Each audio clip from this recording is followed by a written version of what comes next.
A final effort at the Capitol fails to move a gun control bill through the Senate. That you have to have some restrictions on people on how they access these weapons. The push, just one part of the call for action after the tragedy. I want to save other children. I want to honor her life, her legacy with action. We look at efforts to move forward in Uvalde and at the Capitol as we approach the one-year anniversary of the deadly school shooting. And a bill to ban certain healthcare options for transgender minors heads to the governor, how the legislation is already having an impact even before it becomes law.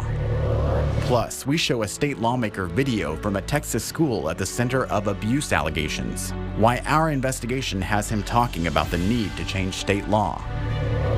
Produced from the Capitol in Austin and airing statewide, this is the award-winning State of Texas. Hello, and thank you for joining us. I'm Josh Hinkle. Wednesday marks 1 year since the deadly mass shooting at Robb Elementary in Uvalde. The anniversary is bringing attention to efforts to respond to the tragedy and the work to move forward. Here in Austin, lawmakers have taken up several measures aimed to improve school safety. Results have been mixed, and despite pleas and protests from family of children killed in Uvalde, legislation aiming for gun control has failed to advance. Politics reporters Monica Madden and Ryan Chandler have been reporting on the upcoming anniversary. Monica and Ryan join us now. You both traveled to Uvalde this past week. What was it like there as the anniversary approaches?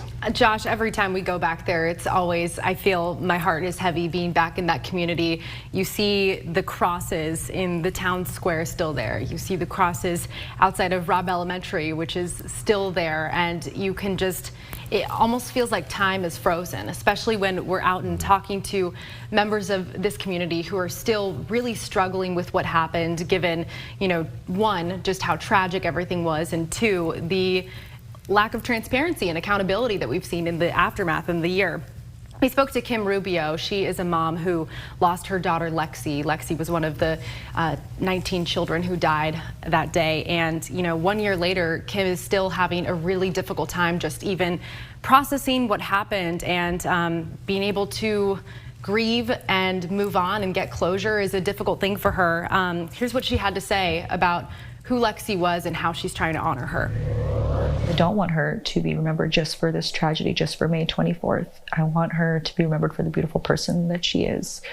I take it on my shoulders now. I think she still has the potential for change. It just has to be through me. And that's why I take this all so seriously. It's my greatest responsibility. I want to save other children. I want to honor her life, her legacy with action. We've heard that thought from other parents of the shooting victims, and several of them have repeatedly made that 3-hour drive from Uvalde to come to Austin, calling on lawmakers at the Texas Capitol to act. Well, they haven't always had success with their pleas to lawmakers, though, particularly when it comes to gun legislation, right? No, not even close. Uvalde's Democratic State Senator Roland Gutierrez, he has been the loudest voice in the legislature for gun safety reform. He's filed well over a dozen bills targeting specifically firearm safety, firearm storage, firearm purchasing, whether it's increasing the age to buy a semi-automatic AR-style rifle to 21, or requiring safe storage, or closing what he calls gun show loopholes. But none of those bills, not only did they not get a vote, they didn't even get a hearing throughout the entirety of this legislative session. So we saw on Thursday night, he made one last-ditch effort to try to amend that raise the age bill onto another firearm-related bill in the Senate. Republicans did block that amendment, but he made an impassioned speech about what he has been through advocating for these families, and about the efforts that those grieving parents have made to try to advocate for that legislation as well. It's all they had left. To be able to come to you and advocate so that this wouldn't happen again to anybody else's kids. Of course, we know it has. It happened 2 weeks ago.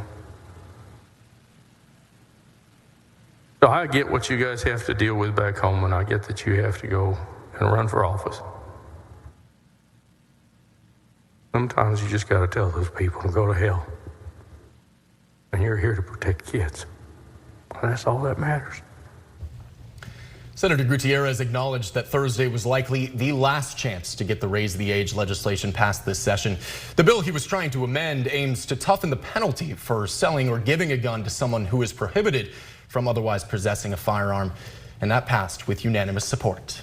Well, lawmakers in Washington did pass gun control measures shortly after the Uvalde mass shooting. Has that legislation made much of a difference? U.S. Senator John Cornyn of Texas was one of the leaders on that bipartisan Safer Communities Act, and he was in Austin over the weekend, and I caught up with him and asked him if he thinks that that package did enough, and he actually gave me some numbers, so he came prepared with how he thinks that this legislation has been making an impact. He said there's been a 52% increase in federal prosecutions of unlicensed firearm dealers. He also said that there have been 160 instances in which the FBI has identified people with juvenile records that pretty much prohibited them and disqualified them from being able to purchase a firearm. So, of course, you know, gun rights or gun restriction advocates rather have been saying it's not enough. They want to see an age limit on purchasing those semi-automatic weapons, and some of them want to see a complete ban. But Senator Cornyn said as a Republican, he has to balance protecting Second Amendment rights, and he thinks that this package that they passed last year, which really was a historical package, he thinks it is making a difference, and their goal is just making sure that criminals do not get access to these firearms if they have bad intentions. Well, the two of you have a series of reports looking at the legislative and community response to Uvalde 1 year later, and you can see those stories beginning tonight and through Wednesday on this station. Thank you both. Thank you. What's next? Like, I don't know where they're going to stop, but I frankly don't want to be here to find out either. Families of trans children making plans to live outside Texas. How legislation that's poised to become law is making an impact. Plus, we show a state lawmaker video from a Texas school at the center of abuse allegations. What are they doing, holding him down? I mean, because if you throw any child down like that, that's abuse. Why our investigation has him talking about the need to change state law.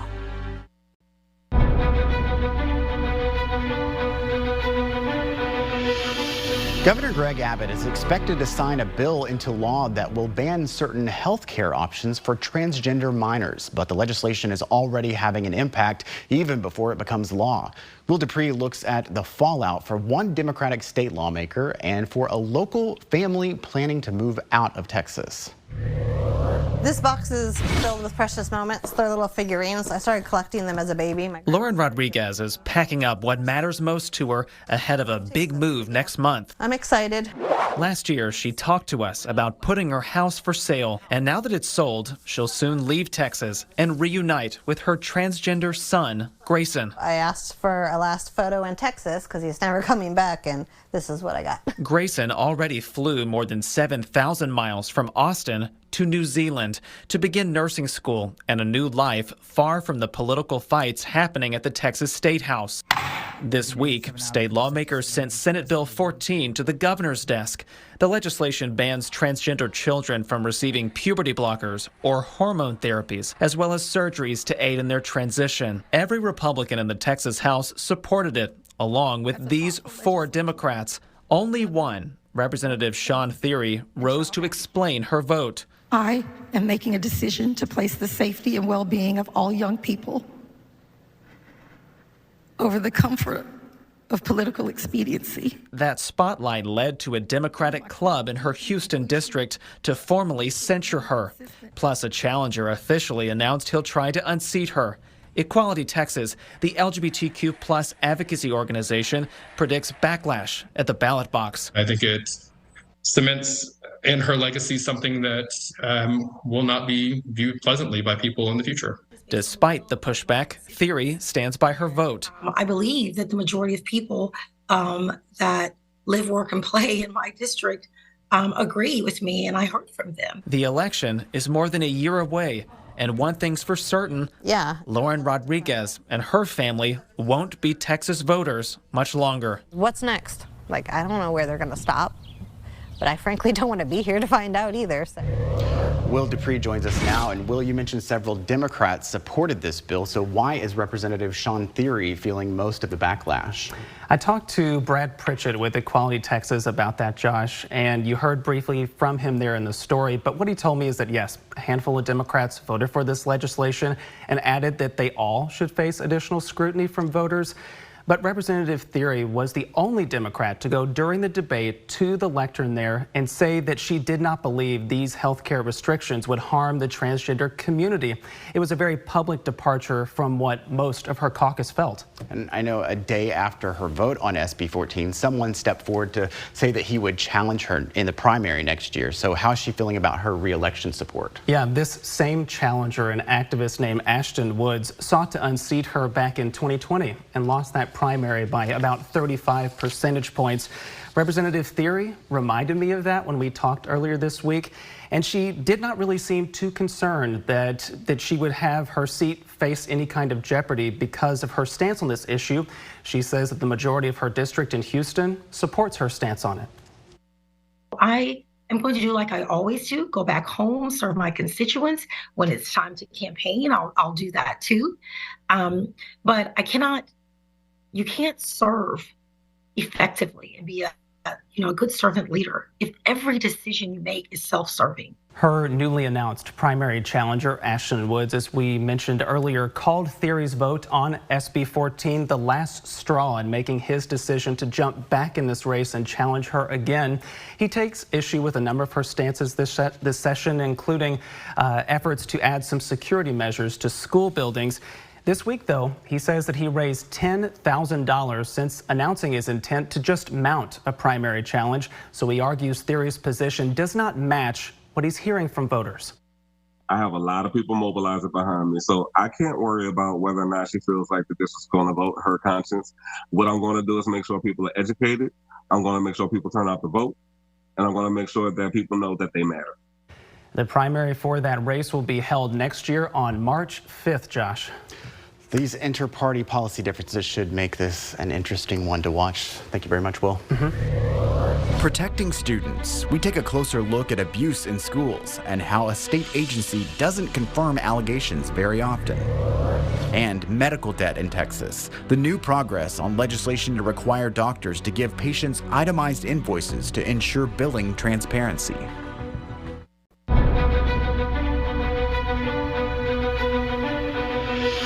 Protecting students, parents and lawmakers are growing concerned over investigations of physical abuse inside Texas schools. The Department of Family and Protective Services, through its Child Protective Investigations Division, has investigated more than 1,500 allegations of such abuse against students in schools since 2021. DFPS says its rulings can influence criminal investigations and professional decisions at the Texas Education Agency. But investigator Kelly Wiley found DFPS is overwhelmingly ruling out physical abuse, even when evidence leads to other discipline and retraining. Inside a Round Rock school for students with special needs, cameras show teachers taking this 14-year-old to a cool-down room in 2022. In a Texas Education Agency report, his teacher said it was because he was arguing and refusing to take a break. Inside that cool-down room, for several minutes, the student leans against the wall. It's when his teachers walk out and he follows that another school employee grabs him around the neck, according to state records, and throws him back into the room. The student then jumps up and makes physical threats to punch them. After, you can hear the student scream as he was held on the ground for 5 minutes by staff. Later reports from the TEA said those actions subjected the student to techniques against state law. But even with the video, records showed Child Protective Investigations, or CPI, officials initially said it was not physical abuse. I called the investigator. The investigator told me to take it up with supervisor. I pleaded, like I would like an appeal. This isn't right. A Round Rock administrator is no longer working at a special education school. In October, KXAN obtained the video through the student's family attorneys and published it in a story. Thousands of views later, the boy's mother got a different result. I got a whole new letter, same case number, same incident date. This time, instead of ruled out, it says reason to believe. I want to show you a video. Okay. So here it is. We showed the video of that incident to Representative Harold Dutton, a state lawmaker who chairs the House Committee on Juvenile Justice and Family Issues and sits on panels for public education and youth health and safety. What are they doing, holding him down? We told Dutton about CPI changing its ruling. I mean, because if you throw any child down like that, that's abuse. I don't know how anybody could conclude that was not abuse. And I'm not so sure about these changing conclusions and using the same set of facts in the same video to come up with a different conclusion. Come on, that creates a lack of confidence. We also told Dutton about another case in St. Augustine. In 2021, records show the district was notified by a parent about an allegation of physical mistreatment of an elementary-age student by a teaching aide. The district said in a statement it fired a teacher's aide after a review of footage and confirmation of misconduct. According to the statement, that same week, the district also fired another teaching aide implicated in the incident. TEA records indicate after the incident, both aides voluntarily surrendered their teacher-educator certificate. But records also show CPI again ruled out abuse. His mother is still in shock. I was like, what? How they gonna rule it out? And he had bruises on him. And they even seen the video. DFPS, the agency overseeing CPI, refused to sit down with us for an interview about these cases or its investigative process in general. But in an email, it said an abuse finding requires a genuine threat of substantial harm. The agency said if an investigator, in consultation with the program director, determines a situation doesn't meet those elements, the case may be ruled out in accordance with existing statute. In a KXAN analysis of state data regarding 2 years of physical abuse allegations in schools, we found in 92% of those cases, CPI did not confirm allegations. DFPS said investigations are difficult and complex work in any setting. School investigations are equally as challenging than any other probe into abuse or neglect of a child. Representative Dutton says he's concerned with the way investigators could be interpreting the statute around abuse. That requires somebody to take a look at DFPS. This session, he filed a bill to expand the definition of abuse in Texas to include restraints that don't comply with state and federal law. And there was a time when every investigator had their own definition of what abuse and neglect was. We've tried to move away from that to where we have some standard definition for it. I'm not sure that we've gotten there completely. How are you feeling about the situation now? Still pretty frustrated. If it happened to my child, it could happen to others. The Texas Education Agency has already ruled the actions seen in this Round Rock video were not in line with state or federal law. But it's still unclear what, if anything, will happen to the educator's teaching certificate. What happens now that CPI has changed its findings in that case? DFPS sent them to TEA, but so far, TEA hasn't told us anything has happened beyond that point. The district would not answer most of our questions because it says this is a confidential personnel matter. But it did say, along with annual and ongoing training, core team members also received advanced training on physical restraints this spring. We've also reached out to the employee seen in the video and have not heard back. The district told us in October the employee does not work at that school any longer, but the district said because of confidentiality, it will not say if he's still employed with the district. We also reached out to the former employees accused in the St. Augustine ISD case. One of the former aides told us she never hit the child. No criminal charges have been filed in that case, and TEA closed the investigation when the aides surrendered their certificates. Lawmakers are still in session for another week. Where does Representative Dutton's bill stand?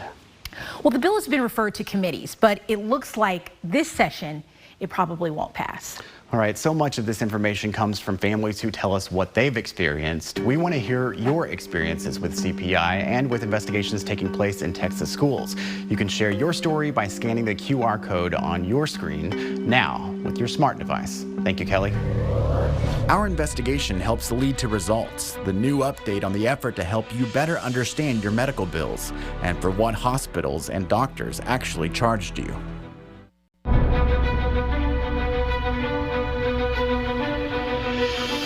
Legislation pushing more transparent medical billing is headed to the governor. It's a direct result of our investigation revealing hundreds of Central Texas hospital patients sued for unpaid medical debt. Many who say they could not get an itemized invoice to know what they were paying. But Senate Bill 490 will require hospitals requesting payment from a patient to provide a written, understandable, itemized invoice before sending them to collections. The Texas House approved the measure last week, but because of some changes to the bill, the Senate had to have final review. There were some concerns about what it would cost to implement, but the adjusted bill only applies to facilities like hospitals, not doctors or federally qualified health centers. So at the end of the day, a great bill is going to help every Texan know what they're being charged for, and I move we concur in House amendments. Having 31 ayes and no nays, the motion is adopted. Thank you, Senator Hughes. If the governor signs the bill into law, it takes effect September 1st. We'll keep you updated on the progress. Catch up on how we got here online. We have a link in this story in the Texas Politics section of our website. Thank you again for joining us for State of Texas. I'm Josh Hinkle. We'll be back next week to bring you an in-depth look at Texas politics.